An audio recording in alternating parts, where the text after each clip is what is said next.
नमस्कार दर्शक बंधु पुणी थे आम यूट्यूब चैनल तरंग हेल्थ केयर को मु आपन को स्वागत करुच्ची। दर्शक बंधु आज जानिबा गुआर केते गोटे उपकारिता विषय कहबी जहाँ आपनकर खूब उपकार रे आसीबो। ताले चलंतु वीडियो को स्टार्ट करिबा, किंतु ता पूर्व कहि रखबी जदि आम चैनल को नु आछंती ताले चैनल को सब्सक्राइब करी बेल आइकन को प्रेस कर दियंतु। ताले आसंतु जानिबा गुआर उपकारिता विषय। सुखिला गुआ को गुंड करी तार चूर्णरू 1 ରୁ 2 ग्राम नहीं दही सहित नियमित भाव में सेवन कले पुरातन डायरिया रोग भल होइथाय।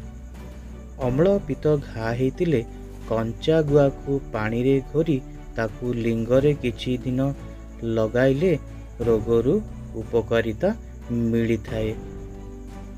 गुआर चूर्ण 1 ରୁ 2 ग्राम नहीं सेथिरे 1 ରୁ 2 चामच चीनी और 1 ग्लास क्षीर रे मिसाई नियमित भाव में पान कले अल्प दिन मध्य रक्त देहरे रक्ति शक्ति वर्धित होइथाय।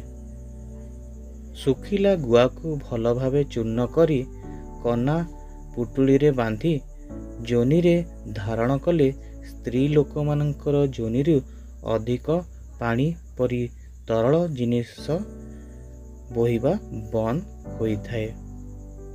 रक्तपित्त होइथिले कंचा गुआ और रक्त चंदन को चावल धुआ पानी सहित बाटी चीनी मिसाई सेवन कले रक्तपित्त शांत होइथाय।